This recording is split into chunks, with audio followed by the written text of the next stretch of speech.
আমরা যেটাতে গিয়েছিলাম কনসিয়াস ফ্লোটিলা, এইটা সকল আজ পর্যন্ত যত ফ্লোটিলা হয়েছে তার মধ্যে সবচেয়ে বড়, সবচেয়ে বৃহৎ। সেপ্টেম্বর এবং আমাদের অপহরণ করে 8ই অক্টোবর।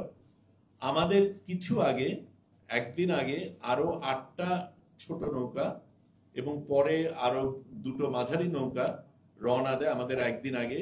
আমরা আরো দ্রুত যাই বলে আমরা তাদের সাথে এক জায়গায় পৌঁছে এক সময় অতিক্রম করি, কিন্তু সেটা কথা পরে বলবো। যেটা বলা দরকার সেটা হচ্ছে আমরা যেটাতে গিয়েছিলাম কনসিয়াস ফ্লোটিলা, এইটা সকল আজ পর্যন্ত যত ফ্লোটিলা হয়েছে তার মধ্যে সবচেয়ে বড়, সবচেয়ে বৃহৎ।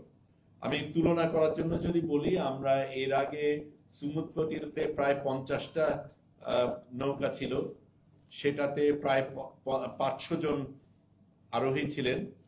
কাজে গড়ে 10 যদি বলি, আমাদের শুধু একা কনসিয়াসে 92 জন ছিলেন। কাজে অনেক বড় অন্যগুলির তুলনায়। এবং এটাতে প্রধানত ছিলেন সাংবাদিক এবং মানবাধিকার স্বাস্থ্যকর্মী। আন্তর্জাতিক আইন এরা কিভাবে ভাঙছে প্রত্যেকটা মুহূর্তে এবং ভেঙে পারবে প্রশ্ন করার কথা ছিল।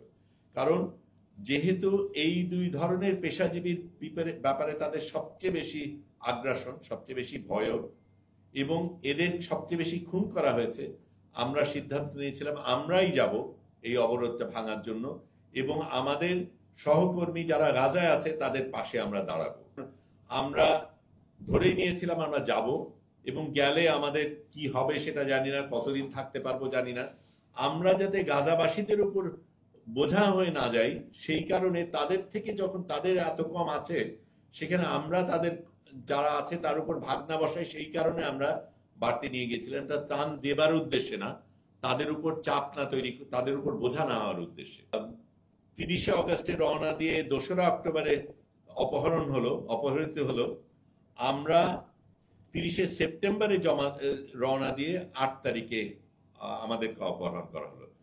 সেটাও তারও আগে হতো, কারণ আমাদের পরিকল্পনা ছিল আমরা 6 তারিখে পৌঁছাবো। একদম সবচাইতে গতিশীল ভাবে গেলে 1 সপ্তাহের মধ্যে পৌঁছানো সম্ভব। কিন্তু আমাদের আগে যেই 8টা নৌকা এবং পরে আরো 2টো নৌকা যায়, মাঝারি নৌকা যায়, এগুলির গতি আমাদের চাইতে অনেক কম।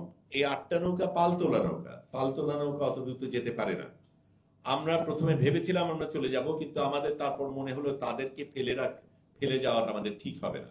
কাজেই তাদের সাথে তাল মিলিয়ে আমরা প্রথমে পেছনে যাওয়া সত্ত্বেও আমরা তাদেরকে অতিক্রম করি, কিন্তু আমরাই তারপরে সিদ্ধান্ত নিই যে না, তাদের আমরা ফেলে যাব না, এটা লড়াইয়ের স্বার্থে তাদেরকে আমাদের সাথে রাখা দরকার। অন্য যেই 2টো জাহাজ ছিল সেগুলি যান্ত্রিক সমস্যার কারণে পরে তাদের ফিরে যেতে হয়েছে, তারা যেতে পারেনি। তারপরে যেটা হলো, যেটা এখানে এটা আপনারা বুঝবেন যে আমরা আপনাদের নিয়মিত আপডেট দিচ্ছিলাম, কিন্তু সেখানে এই আপডেট তো ইসরায়েলও পাচ্ছে। কাজে আমাদের খুব সচেতন ভাবে এমন জিনিস বলতে হয়েছে যেটা আমাদের কোনোভাবে কম্প্রোমাইজ করবে না, যেটার কারণে যেই উদ্দেশ্যে আমরা যাচ্ছি সেটাকে ব্যাহত না করা হয়। এবং সেই জায়গায় আমরা বাছাই করে কিছু কিছু জিনিস বলিনি। তার মধ্যে একটা আজকে আপনাদের বলি, এর আগে বলা হয়নি। সেটা হচ্ছে আমরা যখন 6 তারিখে পৌঁছানোর সিদ্ধান্ত নিয়ে দেরি করলাম আমাদের অন্যান্য ফ্লোটিলার কারণে, তখন দেখা গেল আমরা 7ই অক্টোবরে পৌঁছবো এবং ইসরায়েল বলেই যাচ্ছে যে আমরা হামাস সমর্থনকারী। 7 তারিখে যদি আমরা পৌঁছাই তাহলে এটা বলার সুযোগ তারা অনেক বেশি পাবে, কারণ তারা ওইটাকে জাস্টিফিকেশন হিসাবে দেখাতে পারবে। কাজে আমরা ট্যাকটিক্যালি সিদ্ধান্ত নেই যে 7 তারিখে আমরা পৌঁছবো না, 8 তারিখে পৌঁছানোর চেষ্টা করব। কাজে সেই হিসাবে আমরা বাড়তি একদিন ওইখানেই ছিলাম। কেউ কেউ দেখেওছেন যে আমরা ট্র্যাকারে দেখেছেন যে আমরা এক জায়গায় কিছুক্ষণ ছিলাম, ওই 7 তারিখে যাতে আমাদের না পৌঁছতে হয় সেটার কারণে।